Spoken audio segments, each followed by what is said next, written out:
آپ کو پاکستان میں ایسے دانشور اور عالی دماغ منصوبہ ساز جا بجا نظر آئیں گے جو پاکستان کے مسائل کی بنیادی وجہ آبادی میں بے پناہ اضافے کو بتائیں گے۔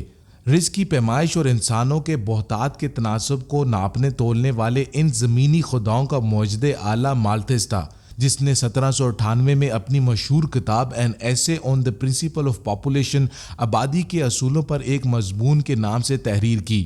اس کتاب میں اس نے بنی نوع انسان کو خبردار کیا کہ کرۂ ارض پر انسانوں کی آبادی میں اضافے کی شرح لامحدود ہے، جبکہ اس زمین پر پیداوار کے لیے قابل کاشت علاقے بہت محدود ہیں۔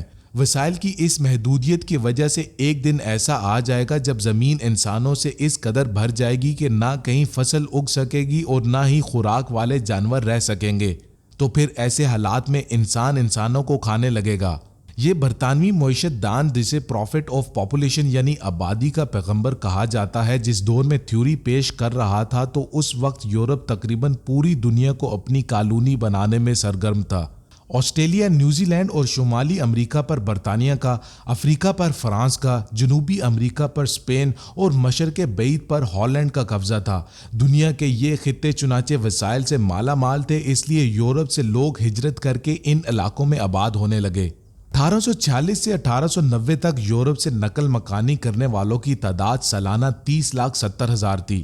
اس کے بعد 1891 سے 1910 تک یہ تعداد 9,11,000 اور 1910 سے 1930 آنے تک یورپی نسلوں کی 5 کروڑ آبادی دنیا کے ان محکوم خطوں میں جا بسی تھی۔ یہ خطے ایسے تھے جو وسائل سے مالا مال تھے، جیسے ہندوستان جسے سونے کی چڑیا کہا جاتا تھا۔ امریکہ کے دونوں براعظموں میں مالتھس کے اصولوں پر کام کرنے کا ایک خوفناک سنہری طریقہ اختیار کیا گیا کہ وہاں پر موجود ریڈ انڈینز آبادیوں کا مکمل قتل عام کر کے انہیں صفحۂ ہستی سے مٹا دیا گیا۔ کولمبس کا 1492 میں امریکہ دریافت کرنا دراصل ایک مسلسل نسل کشی کا نقطۂ آغاز تھا۔ ایک محتاط اندازے کے مطابق شمالی اور جنوبی امریکہ کے براعظموں میں رہنے والے 2 کروڑ ریڈ انڈینز قتل کیے گئے۔ جو بچ نکلے انہیں مہذب جمہوری حکومتوں نے چند مخصوص علاقے بنا کر اور انہیں ان میں رکھ کر ایک تماشا گاہ بنا دیا گیا، یا پھر وہ خوف کے مارے خود ہی ایمیزون جیسے جنگلوں میں جا کر آباد ہو گئے۔ اسی طرح آسٹریلیا میں آباد 2.5 لاکھ مقامی میں سے 2 لاکھ کے قریب قتل کر دیے گئے یا انہیں بھوک اور بیماری سے مار دیا گیا۔ اس قتل عام کے نتیجے میں امریکہ کے دونوں براعظم آسٹریلیا اور نیوزی لینڈ آج ایسے لگتے ہیں جیسے یہاں کبھی گوروں کے سوا کوئی اور آباد ہی نہیں تھا۔ معاملہ ایشیا اور افریقہ پر آ کر پھنس گیا، جن کی بڑھتی ہوئی آبادی دنیا میں ان آباد کار طاقتوں کے لیے دن بدن خطرہ بننے لگی۔ دوسری جانب یورپ میں خاندانی زندگی کے ٹوٹنے، جنسی تعیش پسندی اور انفرادی دوڑنے مانے حمل کے طریقوں کا چلن عام کر دیا اور یورپ کی آبادی آہستہ آہستہ سکڑنے لگی۔ ایک جانب یورپ کی آبادی کم ہو رہی تھی اور دوسری جانب ایشیا اور افریقہ کی آبادی میں مسلسل اضافہ ہو رہا تھا۔ اسی خوف کی وجہ سے برطانیہ کے بادشاہ جارج ششم نے 1944 میں ایک تحقیقاتی کمیشن قائم کیا جس کا نام تھا رائل کمیشن آف پاپولیشن۔ اس کمیشن نے یہ رپورٹ مرتب کی کہ ہماری محکوم کالونیوں میں آبادی میں تیز رفتار اضافے کی وجہ سے ہمیں شدید معاشی خطرات لاحق ہیں، اور ایک دن ایسا آ سکتا ہے کہ ہمارے لیے ان علاقوں کو اپنے زیر نگیں رکھنا مشکل ہو جائے گا۔ اس رپورٹ کا منظر عام پر آنے کے ساتھ ہی دوسری جنگ عظیم کا بھی خاتمہ ہو گیا اور اب دنیا پر یورپ کی ان عالمی طاقتوں کا راج تقریباً ختم ہو گیا۔ ایک معاہدے کے تحت کالونیاں آزاد ہونے لگی اور امریکہ نے دنیا کو اپنی معاشی قوت سے غلام بنانا شروع کر دیا۔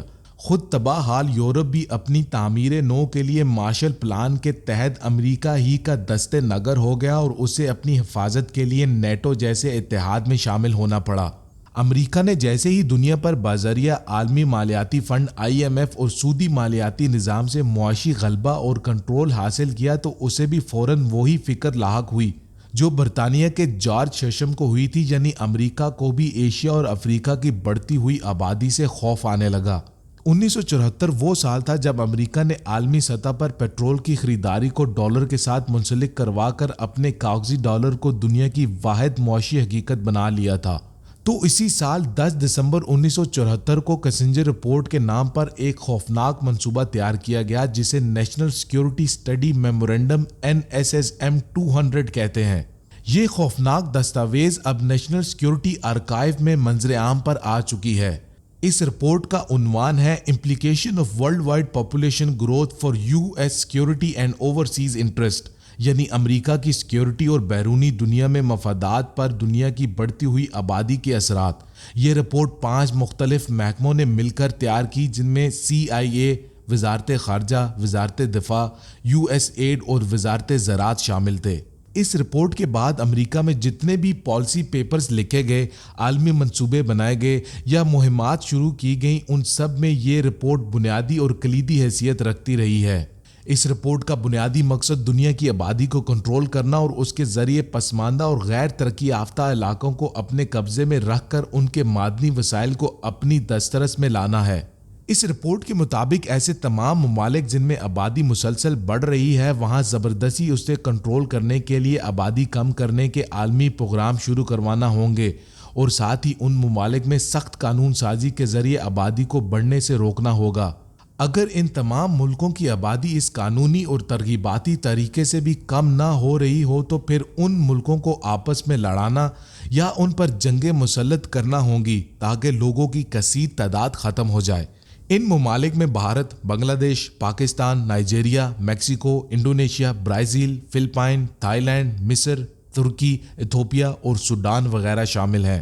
ان تمام ممالک کے لیے اقوام متحدہ کے تحت پاپولیشن فنڈ قائم کیا گیا اور اس کے بینر کے تحت تمام ملکوں میں پاپولیشن کنٹرول کے پروگرام شروع کیے گئے، جن میں سب سے اہم اسقاط حمل کو جائز قرار دینا تھا۔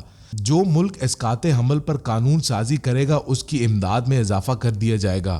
مانع حمل ادویات کی مفت تقسیم اور مستقل نسل بندی کی سہولیات ازاں طور پر یا مفت فراہم کرنا شامل تھا۔ بچوں کے نصاب میں آبادی کے بڑھتے خطرات کے مضامین شامل کرنا اور کسی بھی ملک میں اگر قدرتی آفات آئیں تو ان کی پیش بندی کے لیے اقدامات کی حوصلہ شکنی کرنا ضروری تھا۔ سب سے اہم یہ تجویز تھی کہ ہم جنس پرستی کو فروغ دینے کے لیے ٹرانسجنڈر کے حقوق کو انسانی حقوق میں سب سے زیادہ اہمیت دی جائے تاکہ مرد اور عورت کے جنسی تعلقات اور شادی کو عام کیا جا سکے۔